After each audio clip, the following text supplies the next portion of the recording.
welcome to F Wonderful, the only Formula One podcast on the internet. I'm Matt Jackson, and I'm joined, as usual, by Brian Bailey. Hello. Hello. It's pretty cool being the only thing of something, isn't it? Yeah, I know. And all the people that say they have them but don't, I really hope we provoke them because that just sounds like fun. Yeah. All in good fun. Yeah. Well, it's funny because the Formula One, the official Formula One podcast is it's very produced. It's basically like a after show essentially. Yeah. And then the other one, what's called Formula Y, which is their other podcast, is just new this year. So they kind of just got into the game. Well, there's actually three. There's Beyond the Grid, which has been around since 2019. Yeah. Okay. And then F1 Nation and Formula Y. There's three now. Mm-hmm. Yeah, so it's fun, and I've just been discovering more, YouTube channels and things like that, which I think would be a lot of fun to try to, collab at some point in time with some of the people who are also kind of doing it, who don't have a lot of followers and this kind of stuff. It'd just be kind of fun to get in and geek out. Yeah, I mean, once they start, because we're literally the only ones right now. So, right, since we're the only one. I'm really surprised no one else has tried yet. I know, it's weird that nobody talks about it. Yeah, right. It's as if no one cares. So we just had Monaco, and it was another one of those things where you'd see 50-50 people talking about, I hope it's not boring. I just don't in my life understand how anyone could think it could be boring at any point in time. I don't get it. No, I mean, people say Monaco can be processional, which is true. It can, but also you got the cars are quite big nowadays, flying through the streets of Monaco. I mean, yeah, I don't know. I guess I'm that much of a fan. I'm gonna be in awe over it no matter what. But as far as if you want to call it, okay, if Monaco is ever boring, it was not boring this year. No, and it had everything that you would want just in any race, including weather and all kinds of stuff. That was just wild, except that there was so much talk about weather leading up to practice, but we didn't see it until the race. In fact, quali was very, very dry and perfect conditions for what you want for a qualifying session. Yeah, it was funny. During the race, Martin Brundle even said, because they were talking about, what do the teams do? Do they stay on the dry tires much longer than they plan to see if they have to go to inters or wets? And he goes, I've wasted so much time in the past thinking about what to do if it rains and then it doesn't rain. Right. But absolutely. Yeah. Yeah. But no, quali was good. It was I really like quali. I like it almost as much as the race because the car's on low fuel, everyone's just pushing. And I mean, it was a great, especially Q3 was a great shootout. Well, not just Monaco too. I think I love quali. It's one of my favorite things because of that reason, because they're going to drive faster, harder, and more aggressive in many ways than the race in every qualifying session. Yeah. And so that's what makes it really exciting. But Monaco in particular, because it has so much bearing on the race, and maybe so much more than any other of the races. So let's talk first about the most heartbreaking moment of all of quali was Checo hitting the wall. That just broke my heart. It took the wind out of my sails, honestly. Yeah, I mean, when they showed it, of course they always, they showed it from the back, so all you can see is Oracle and you see the colors. I'm like, oh God, that's a crunched up Red Bull. Why? Yeah, why? And and unfortunately, I mean, no offense, but I knew immediately it was Checo. Yeah, it's what he does. Yeah. It was such a bummer because, man, he it's kind of his thing. And I don't know if it's him pressure or if it's just his shitty luck sometimes because he has a really good run of races and then he'll have something like this. Yeah. It's already happened. He had a good first two races and then he had Australia, Mm-hmm. That was such a bummer. It's oh man, and he clearly looks like he just got distracted by the Alpine coming out of the pits, which there was a little bit of that for sure, but it's also, I think, he had a lot to prove, and coming into this race with having, crushed it so many times already this year, and they kind of were really touting him as the king of the streets and all this stuff. And I think he just had a lot to prove, and it just kind of turned out to kind of screw him in the end. But the funny thing was that everyone was talking about the photo opportunity of the show and tell. Yeah. It's like, I imagine like Red Bull, like Christian and Helmut were more pissed that they lifted the car like 100 feet in the air, so everyone got a nice good old look at their underfloor of the fastest car on the grid by far, than him crashing. Well, and it's funny because Monaco does everything just a little bit weird. You know, Formula One is a lot like European football, in the sense that there's just so much ceremony and so much unnecessary just things that go on. And granted, there's not a lot of places to take the cars necessarily on this track, but a crane lifting it 100 feet in the air over the barrier and then into a grassy, area seems a little bit much. Yeah. And seems a little bit like it's not intentional because it's what they do, but it just seems too revealing to especially when even Mercedes had to get lifted out. Lewis's car, same thing. Everyone was taking a peek at the upgrades. So it was almost like this weird sort of like lift the skirt for a second, but there's nothing they could do about it. Yeah, it's like this. It just seems like it's another grandiose thing about Monaco. Mm-hmm. But yeah, they were lifting it up, and again, Martin Brundle goes, "Oh, Red Bull are going to hate this." Yeah, it's great. It's like everyone's trying to beat Red Bull. They're like, "Oh, by the way, here's what we're doing." Yeah, take a look at all because I think that someone said, maybe it was the race or I forget who it was, that at least 50% of the downforce is coming from the underside of the cars this year, which, if you just flash back not that many years ago, it accounted for like 10 to 15% of the downforce. So it's really interesting how important that part of the car has become. Yeah, I think it's even more than 50%, because the whole reason they went to ground effects was to try to make the cars not so susceptible to the turbulence when all the downforce was created by the rest of the bodywork and the wings and sticky uppy bits, as they call it. Yeah, sticky uppy bits. But yeah, I was like, yeah. I'm sure I'm sure they could care less that he actually crashed and started P20. It was that because of him crashing, everyone got a nice big look up the skirt. And that's the thing is, if it had been Spain next week or one of the other more traditional tracks, Checo starting in 16th or 18th or you're not going to be that worried about him making up places and at least getting points. But in this case, you knew that it was sort of a death sentence for Red Bull. Yeah, because on the one track where on most of it, the track's not wide enough to have two cars side by side. Yeah, and it almost seemed like they were using him as just a testing ground for what to do with Max's car. I think they were, because and strategy wise. Yeah. I think they were, because they're just like, well, let's figure out some way to make this useful. Yeah, exactly. Let's get some benefit from it somehow. So what was so crazy though was to see qualifying happen that last couple of minutes where you're just seeing these cars flying. Well, not even the last. Let's talk about like even the top 10. You were seeing people that you'd not seen before, log crazy laps in Monaco. You got Alex Albon was crushing Magnussen. You had some guys really driving really, really well. And then Ocon comes in at the top, and then Alonso flies in to take first. And then Max just creates magic out of nowhere. Well, out of basically one turn.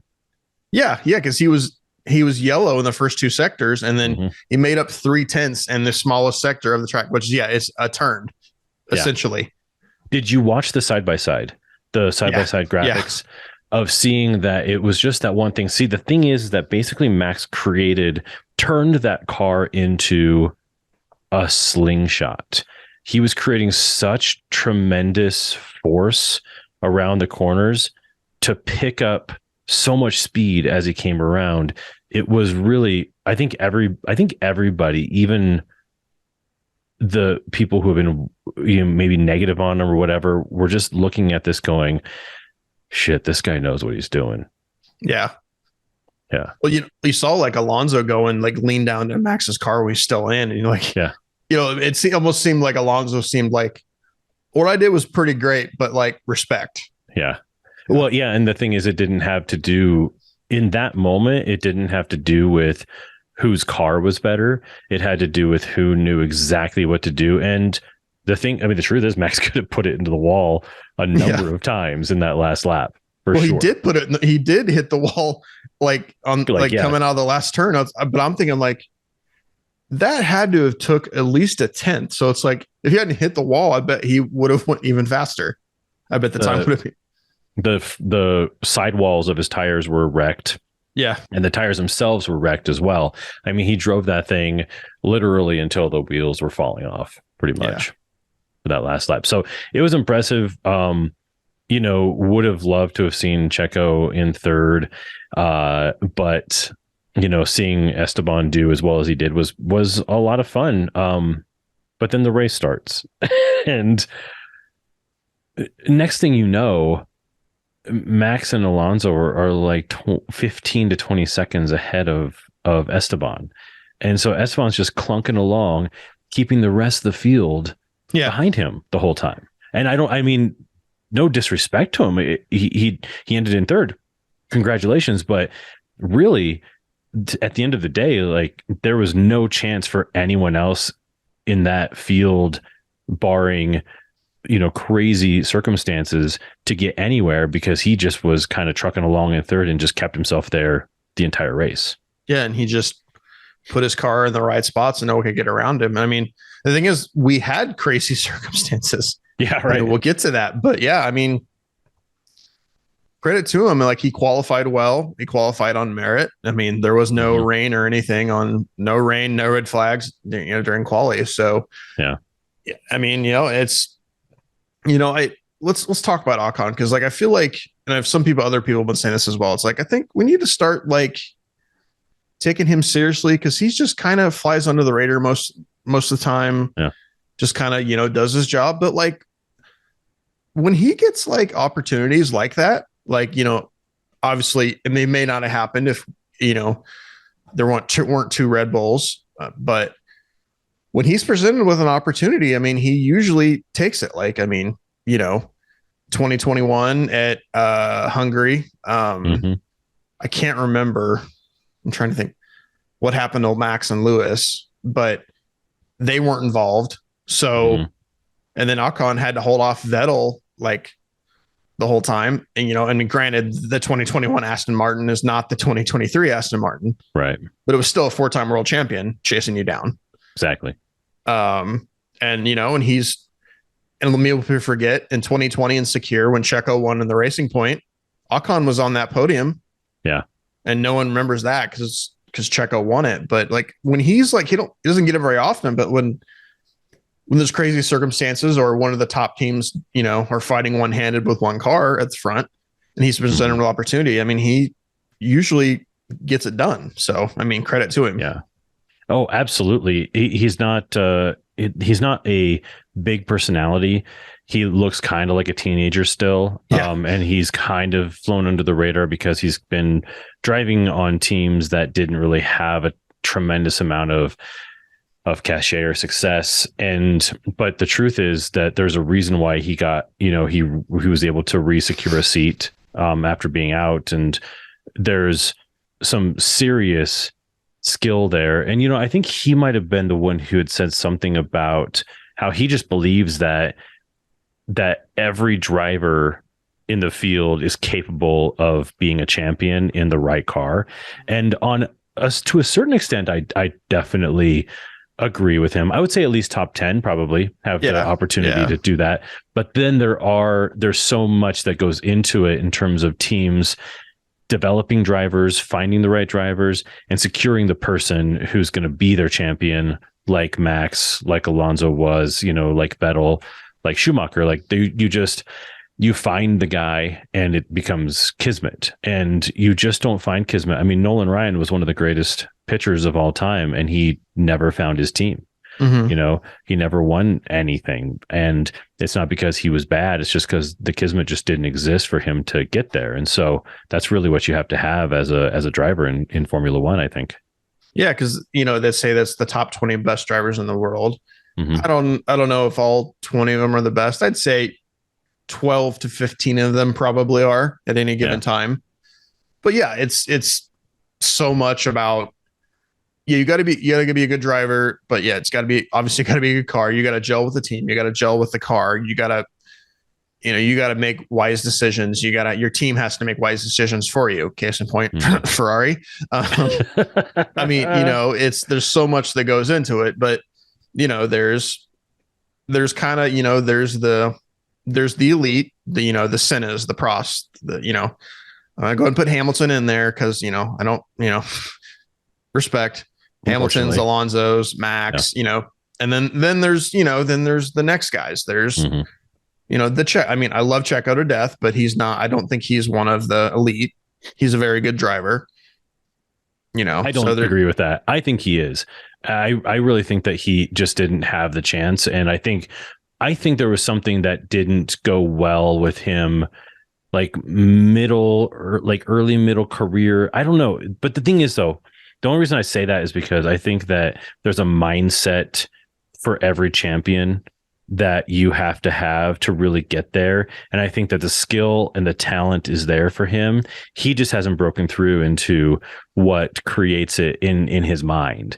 Which is why I think that he did so poorly this weekend, was because he hit that upper limit where he just couldn't sustain the success, and he needs to kind of like rebuild. See, I would put like guys like Hulkenberg in the so-so category. It's almost a guy who's just flown by the seat of his pants for so long and didn't realize how much more it took to get to that next level. Because when he came out, he was kind of touted as the next guy, right? Yeah, I mean, yeah, and he's like, Hulkenberg, I would call him a safe pair of hands. Sure, someone to drive the car, not wreck it too often, and grab points when they're available. I kind of like what I would call like a meat and potatoes actor, right. Hits their marks, says a line convincingly, like they're not reading it, but that's about it. Nothing, nothing transcendent coming from his mouth. Yeah. The thing with Checo, I mean, he did have that. He was the replacement for at McLaren when Hamilton went to Mercedes in 2013. Right. He got dropped, and then he went to it was Force India at first. And then it turned into Racing Point and Aston Martin. And I think, then he did not, he didn't have the car. So he would just, his job was to do well on tires and bag as many points as possible. It wasn't a race winning car. So, yeah, I mean, and he's definitely gotten, his first season at Red Bull, he was, he's got he has made jumps every year. But he just doesn't, and maybe it has something to do with, what happened to him early in his career. He just doesn't have that, like, Max, Lewis, Leclerc to an extent, he just, or Senna he just doesn't have that. He can't pull that extra 5-10% out of seemingly nowhere whenever it needs to get done. Right. He can do it if Max isn't on the grid, or there's moments in time, kind of like Esteban can win if the conditions are just perfect. Yeah. But there's guys like Max and Lewis and Alonso who just kind of will themselves into victory. Yeah. At certain moments and do things well. But that's the thing. We thought that qualifying lap that Alonso did was it. It was like, all right, well, he's winning the race. Because Max wasn't looking good, and then Max just pulls it out, and you're just like, this guy is out of control. 3/10 in the shortest sector while hitting the wall. Right. It's crazy. So, it's just a lot of them don't have. They can't just literally pull that extra 5 to 10% out of thin air. Yeah. Well, so that kind of leads me into to talking about George Russell. Again, Mercedes was, kind of a quiet clunker. I got the results up, fourth and fifth. but no one was talking about it. And, because nothing was really happening back there. But there was a point in time in which George had signaled to his race engineer that he thought that they should let Lewis, or that Lewis should let George pass because he had the 5-second penalty happening. And so if Lewis can let him pass, he'll stay, within the 5 seconds so that he still places behind him, but their fourth, fifth is secured. And I can imagine the look on Toto's face when he heard that come through was just like, what are you talking about? Yeah. You're not fooling anyone, Georgie boy. It's like, yeah. And the thing is, a guy like Lewis and Max, for that matter, and Fernando, they're never going to let the number 2 driver go through unless there's very good reason for it. Yeah. The funny thing is that George's engineer says something like, well, you're already 7 seconds ahead of Leclerc, so we think you're okay. Way ahead of Leclerc. He was fine. He finished 15 seconds or something behind Hamilton. So it just wasn't going to happen. But the thing is, I admire the moxie because I don't have the balls for that kind of a conversation, but I appreciate it when they do it. But at the same time, it's like, Georgie, don't be asking to be passed through one of the greatest drivers of all time. Yeah, but let's talk about that for a second. Is George the number 2? Well, I don't know. In Lewis's eyes, maybe. Of course, in Lewis's eyes, but I don't see them putting him in a place to win if Lewis can also win. Yeah, I think they're pretty even level, but also I feel like with George, it's like, George, you're here for a reason. You're the team's future, but Lewis is still here. You'll get your chance, but he's, because it's funny because last year when he first joined the team, he was very, very all about George, all about Lewis, and he I'm partnered with the greatest driver, and I would never do anything to, he was very. It was the point that's like, get a room already, George. Right. Seriously. But this season he's like, yeah, guys, it's just to protect me. Just let me by, but don't worry, I won't get more than 5 seconds ahead. Yeah. And it's like, sure you won't. Yeah. Yeah. Yeah. But also, I mean, it's one of those tracks that it's just logistically speaking is just dangerous to ask to pass regardless, and so just, it was funny. It was adorable. But then, so you'd mentioned Ferrari, so I wanted to go there. Ferrari fans are very upset because their strategy across the board, it seems in every race for the last year and a half, has just been bonkers and has worked out to the detriment of their team and their drivers. It's crazy. Well, that's how Lewis and George got ahead. They jumped them in the pits. Exactly. Again. Yeah. Which happened last year too. Yeah. I don't think they were faster than Ferrari. Not necessarily, but they got hosed again in the pits. And it's just, I think that I had heard that there's some kind of a petition at change.org to get rid of the team principal of Ferrari. Already? So mad. Yeah, already. We're so mad. Well, it's like, okay, we'll start on Saturday. They kind of screwed Leclerc and not telling him, Lando was coming up behind him. Correct. And they blocked him, shut, up and open and shut case. Mm-hmm. So they failed him there, dropped him from 3rd to 6th. And then they kept telling Sainz to come in and then stay out. So I don't know if they were trying to dummy Ocon, which I think maybe the first time they were, but they did it seriously 4 times. Well, there needs to be some kind of communication. That's why baseball has signals, and that's why the quarterback has a direct line to the offense coordinator in football. Is there's ways of saying things within sports that are, I'm saying it or I'm not saying it, even though I'm saying it. And you could hear Carlos's frustration on the radio of what are you guys doing? Am I coming out? Am I not? What's going on? There has to be a way to communicate that to your drivers. And somehow one of the oldest teams on the grid can't even speak clearly to their drivers. It's wild. The oldest. Yeah. Yeah. The oldest. The oldest, and probably, I know there's a budget cap, but like that has probably the most resources for the F1 team. Yeah. Yeah. Just historically speaking. And they're just bumbling it. It's almost like the Mario movie. They're just screwing up at every corner. It's ridiculous. Yeah. And I feel real like Sainz, I feel bad for Leclerc because, like, man, he just looks like a broken man. Well, and once again, with him just not doing well in Monaco, at what point in time are we going to stop talking about it being his home race and him being from it's just we don't even need to talk about it anymore, because what was this, his fourth in Formula One or fifth? 18, 19, 20, 21, 22, 23. Oh, wow. So sixth. Yeah, something like that. So now we don't get to talk about it anymore.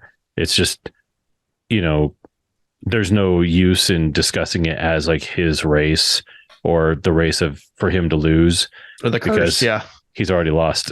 So it doesn't matter. He finally finished again. He finished twice in a row, but still, just, sixth isn't something to poo-poo, but when you're the guy who's expected to come through and do well, and at every turn it seems like your team fails you, it's pretty rough. I know his dream is at Ferrari, but I think if at least a lateral move team seat opens up, I think it's time to make a change. Yeah, I agree personally. And I know that's the dream team for so many drivers, but it's going to become less and less, because I think after Schumacher, the generations coming up, they maybe see Ferrari as this legendary team, but it's almost because of Schumacher, because of the way that he sort of reinvented it during that time period. And I just feel like the newer drivers just don't have that connection anymore. I think they have just as much. In fact, I think when we're looking at drivers in the next 10 to 15 years, they're going to be looking at Red Bull as the team, or who knows, maybe Aston Martin or Alpine. Like, there's going to be a different vibe on the grid because of the bumbling nature of Ferrari in the last few years and the absolute dominance of some of the other teams. Yeah, I think it's going to be, don't fall into the trap of being romantic about Ferrari, because everyone that goes there, look what happens. Yeah, exactly. Yeah, it's crazy. So race is underway, things are happening. And then old Lancey Pansy just wrecks the car and DNFs. How is it that the first couple of races we thought that there was some real potential here, and now we're seeing one driver place second and one driver DNF, or very, very, very low down, and Alonso's still just crushing? Like, what's going on with Lance? Is he getting in his own head? I don't know, because like, I would bag on Lancey Poo pretty hard, but then at the beginning of the season, like, he breaks his wrist and kind of just moves moves mountains to get in the car. I'm like, okay, so we got some commitment here. I like this. In the first couple of races, he was like, not at Fernando's level, but like he was in usually top 6, I feel like, which, being the fact that there's, we'll call them 4 top teams now, at least there's 4 teams that can fight for at least podiums every race. Right. Yeah, for sure. I don't know. I don't know if he's getting in his own head, or he just, I don't know. He does this. He has some flashes of brilliance, and then he kind of just mostly treads around in mediocrity. I don't know. It's weird. And I've always wanted to be positive on him, and especially ever since, it's become Aston Martin and everything, because I want him to do well. I just don't know if there's a world in which he can. I don't know if there's a world in which Papa Stroll will, ever not let him drive. But the problem is that if he keeps this kind of thing up, they're never going to be at the level they want to be at, because he's keeping his kid in the car. It's a tough place to be. is causing them to fight one-handed. Yeah. One hand tied behind their back. Yeah. Yeah. So the other thing though too is the other DNF was Magnussen, right? Yeah. But it seemed like everyone was very confused because he wasn't. I've heard even other podcasts talk about Alonso was, or sorry, that Lance was the only DNF, and even during the broadcast, no one was talking about him getting out of the car and walking out. And I was just like, I didn't know if something was going on with the coverage, how that didn't get through, but it was very clear to me that he was not going to be driving the rest of the race. It was weird. Well, yeah, they even showed a shot of him out of the car in the garage with his helmet still on. Yeah. Yeah. I don't know. I wonder if he did enough laps to be classified. I don't recall what like the rule is, but you don't necessarily have to get to like the checkered flag to be classified, I guess. Right. But yeah, I don't know. It's like, I mean, he crashed the car 2 or 3 times, like when he was still out there on slicks and everyone else was like on inters and is like, "You're going to come in for slicks?" "No, we're going to keep going." Yeah. And watch that thing just fishtail everywhere. Yeah. I don't know what that was about. It was kind of bizarre. Yeah, super bizarre. But there seemed to be a disconnect between what we were seeing and what the guys in the broadcast booth were seeing at times. And that might have just been glitchy because this was the first year that F1 was covering the race, as opposed to Monaco's own internal sort of broadcasting thing. So there might have just been some growing pains or something like that, but it seemed disconnected. Yeah. It seemed weird. But so you brought up the tire change. So we saw some rain start falling about 2/3 through the race. And the fascinating thing, and the thing that I loved so much, was I loved that Alonso ducked in and went ahead and got another set of slicks because he was gambling on the fact that it was just going to stay dry, and he might have had a chance to pull ahead if that was the case. Yeah. I thought it was brilliant. Everyone seems to be saying that's why he lost. I don't think so. If it was why he lost, that's fine, but the opposite could have been true. It could have been why he won as well, I think. Yeah, it was definitely a gamble because at that time, I don't think it was raining at every part of the track. Mm-hmm.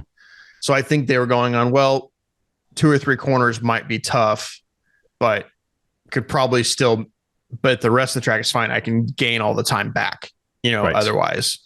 Yeah. Versus Max on, inters the whole way. I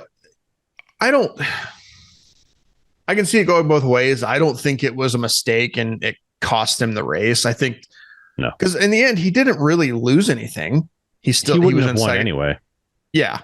Yeah. Yeah. I don't think it was a mistake. I saw like, oh, they cost him the race. No, I think they gambled and they quickly realized that wasn't the gamble to make, and they brought him back in and put inters on.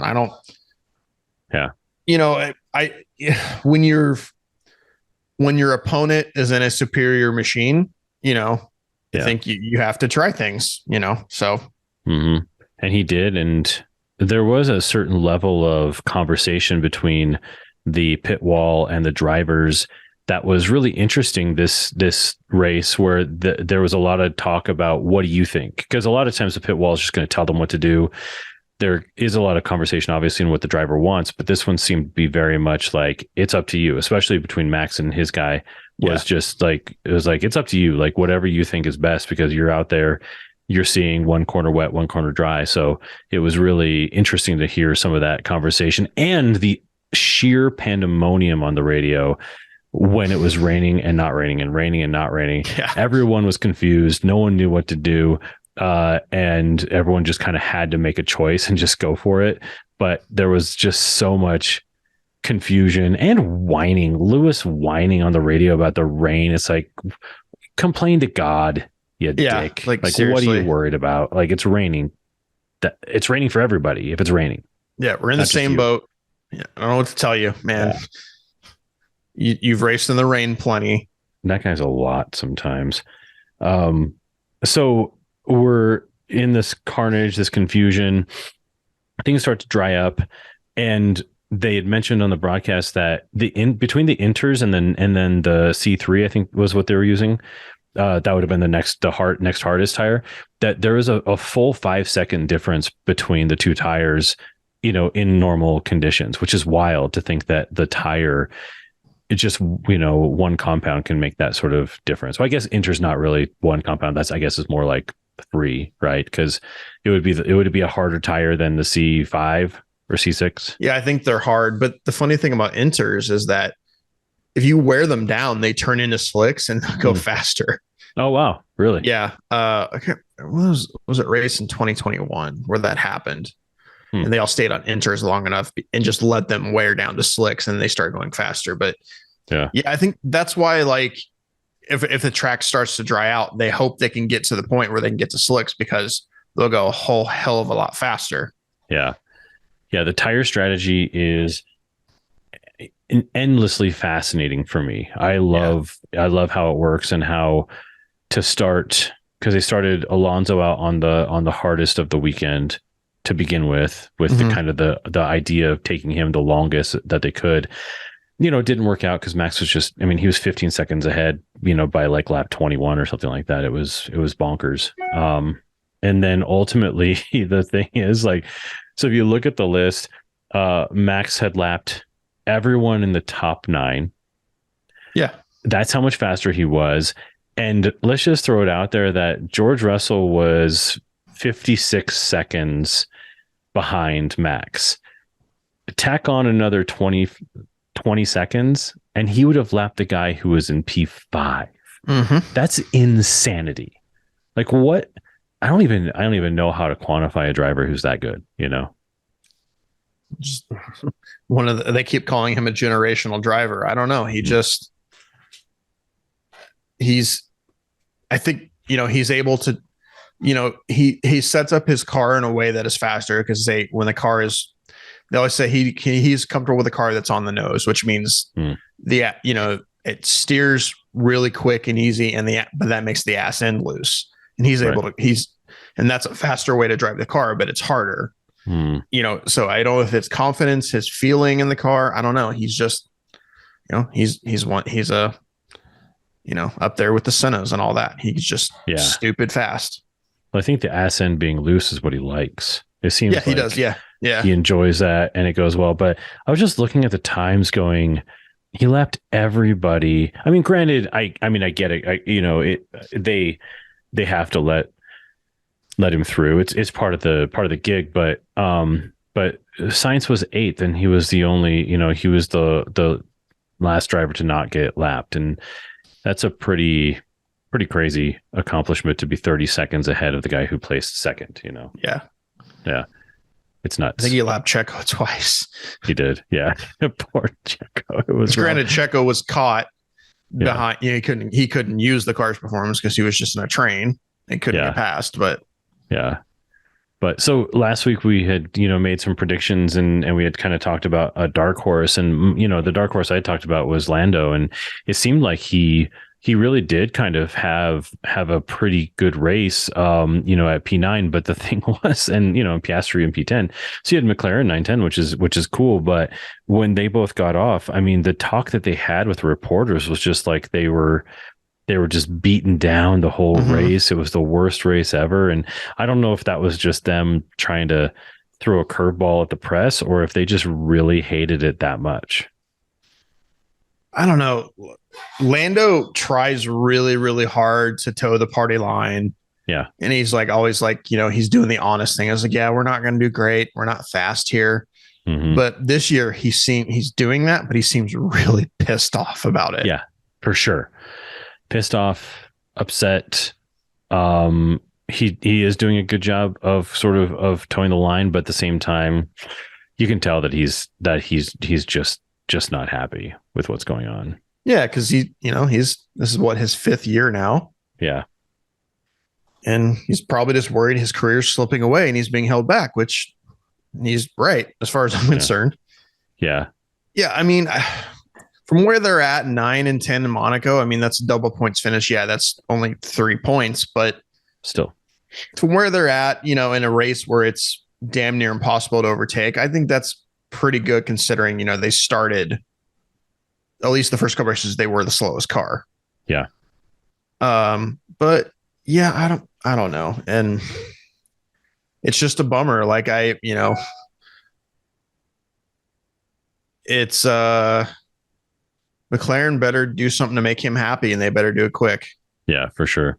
Well, before we wrap up the convo on Monaco, I think the last thing to say is, there's so much talk about not being able to overtake because the track's the same size, but the cars are bigger. There is a bit of a move, I think, to make the cars smaller into the next few years. Not necessarily for Monaco, but it just will kind of benefit that race a little bit. I don't see it as a detriment though, because there's, 20 some other races where the cars get to do what the cars do. And this is just unique in so many ways, and just leave it alone. Let it be. That's what I think. It's fun. It's fun for a lot of reasons. And one of those reasons is because you got to do damn good job in qualifying, and your team has to be on point. Yeah. I mean, I just think it's a unique race, and everyone just needs to be okay with that. And yeah, I agree. So. All right. Well, let's grab another beer, and then we'll come back and talk about España. What are you drinking tonight? Just Boston Lager. Nothing's fancy. That's a classic though. It's one it's you have it and you're like, oh yeah, I like this. I forgot. Yeah, it's just kind of it's a good like go-to. Yeah, for sure. I'm bored to death of IPAs. Yeah. It's like that's like all craft breweries do anymore is IPAs. Yeah. It's insane. I mean, for whatever reason, I'm on an IPA kick at the moment. But I've been drinking, which is super way out of character in a way, like the juicy IPAs, which has been like really, they're like fruity and sort of like floral. Probably maybe just because it's like summertime, it just tastes delicious. But I like sweet, like Belgian beers and stuff too. So that's probably part of the reason why.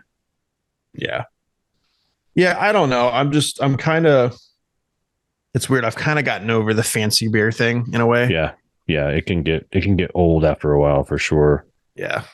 All right. So España is coming up next week. So double header. Before we had, it was going to be a triple header if Imola had actually happened. But with it being, just a double header, I went back and watched just the highlights of last year. And it was an interesting year last year.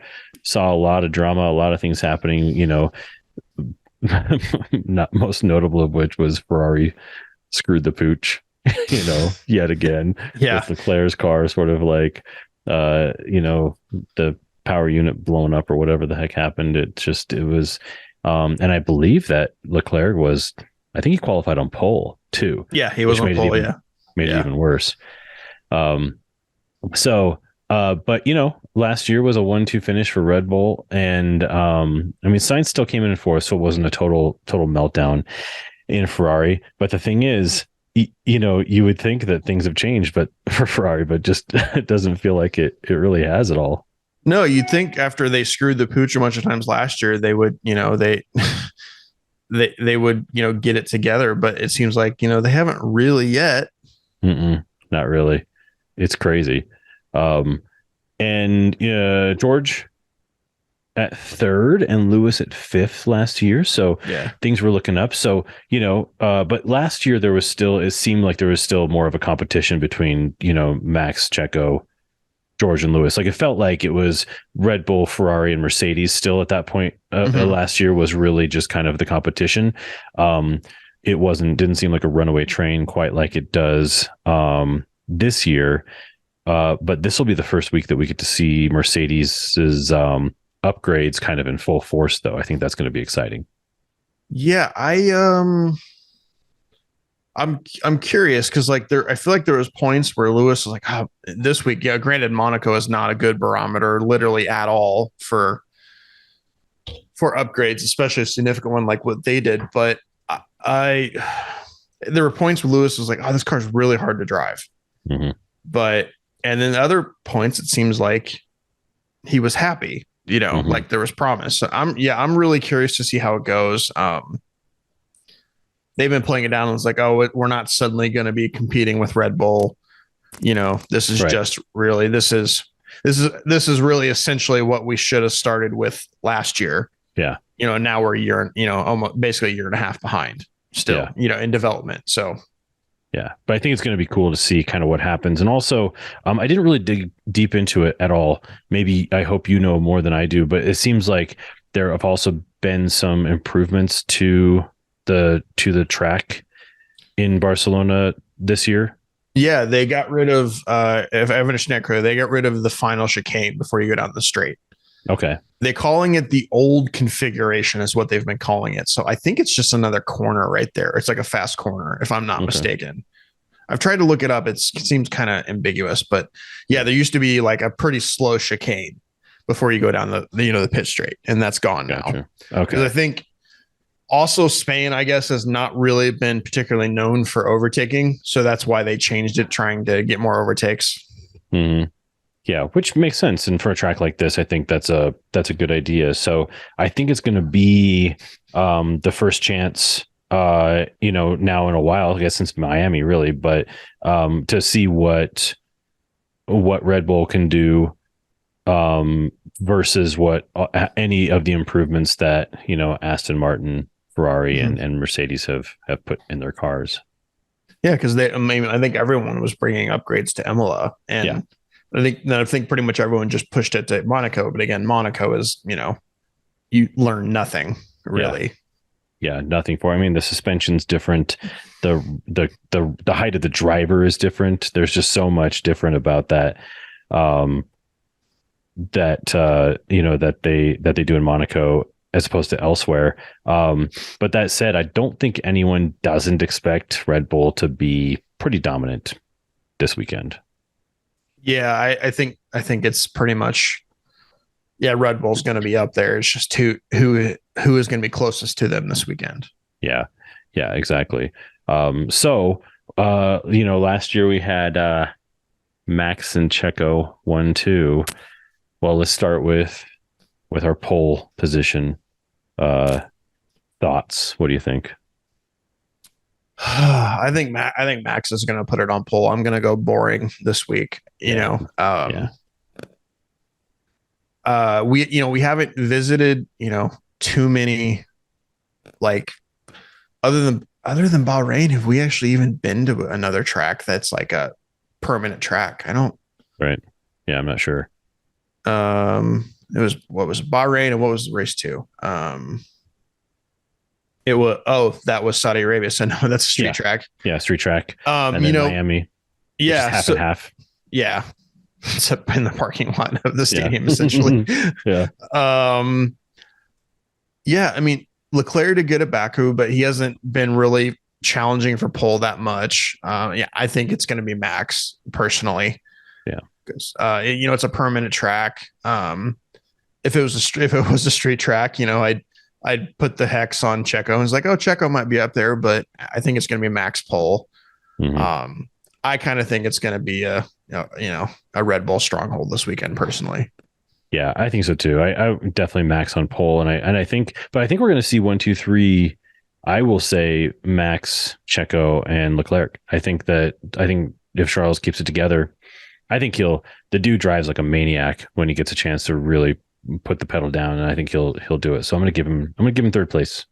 Yeah, I could be okay with that. Yeah.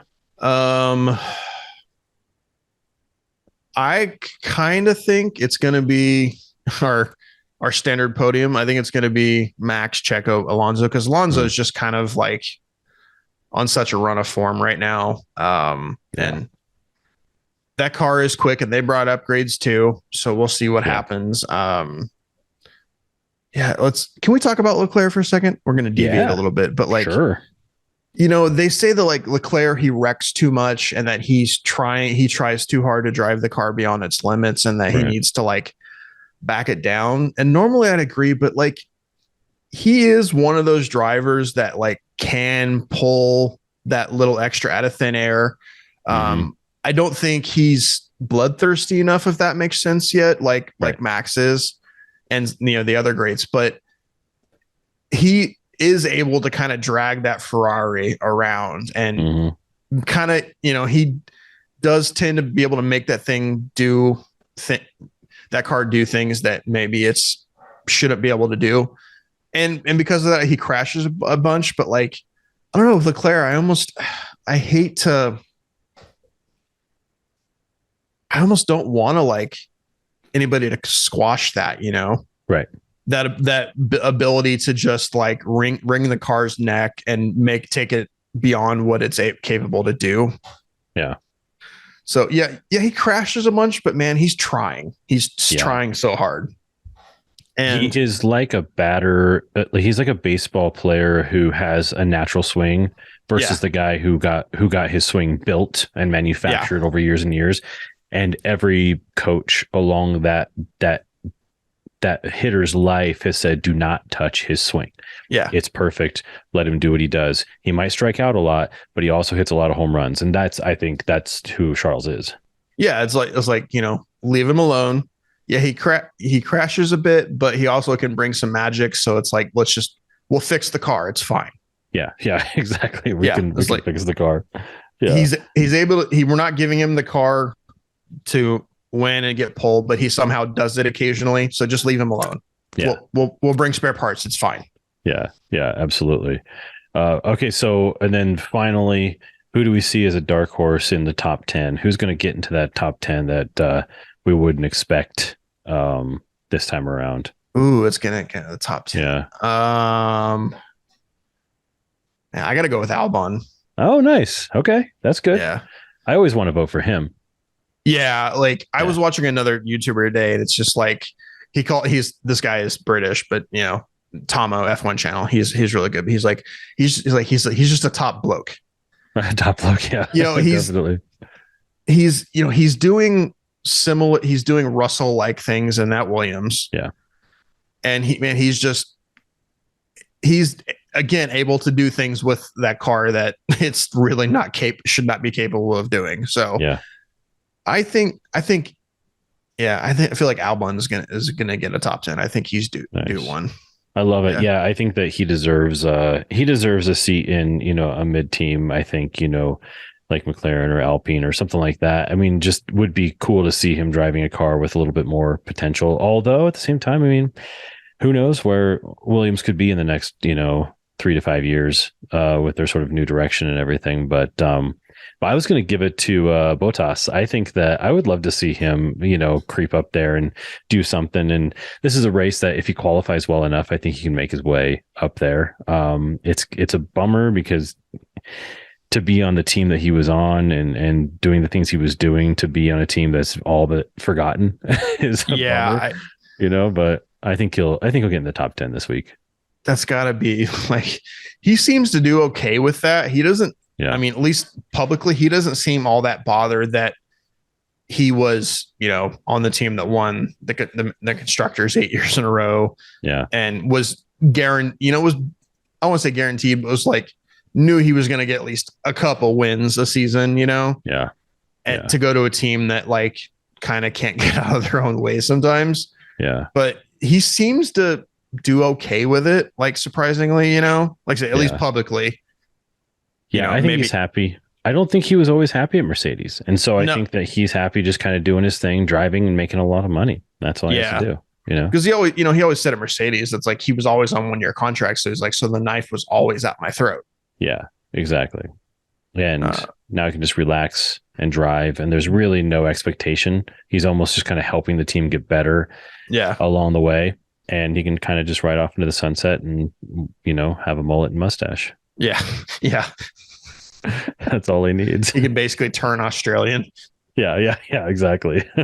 All right. Well, this is great. I'm excited. I'm just ready. I don't think that every year I get more excited about the races that are a little bit different, in terms of Monaco's the big one. Of course, our races in the States are big ones, but Spain's just a race. It's just get in there and just go. And I'm just excited I get more and more excited about every race kind of every year, every week. Yeah. I mean, there's the normal F1 circus, but there's no added pageantry with Spain, I don't think, so I'm just excited that, I haven't had to wait 2 weeks between races. So yeah, I know. It's so nice.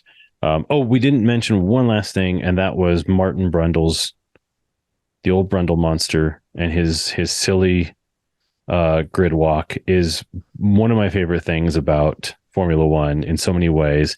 Now, he didn't have too many blunders this week, except that he got yelled at by a Red Bull guy as he was trying to go in and talk to Christian. Did you hear that? No, I didn't. What? So Martin's going up trying to talk to Christian, and this guy is holding him back and saying, he said something along the lines of, oh man, you can't, I'm going to get in a load of shit.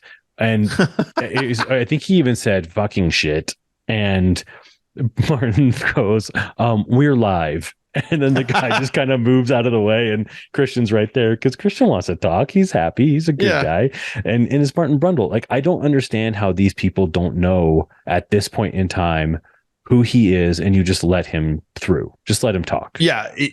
He's the guy in the grid that he's allowed to go wherever he damn well pleases. Yeah. I mean, he's a legend in the sport and a legend to us as new people because of his awkward grid walks. It's like, and he like literally stands in the middle of the street as the cars are going by. He's a maniac, and I love it. And it's just hilarious to me that people still try to like keep him back from talking to anybody. No, it's hilarious.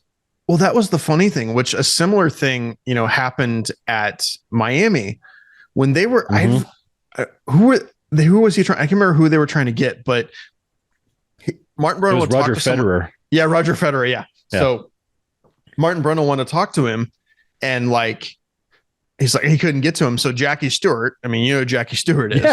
Yeah. Again, another legend.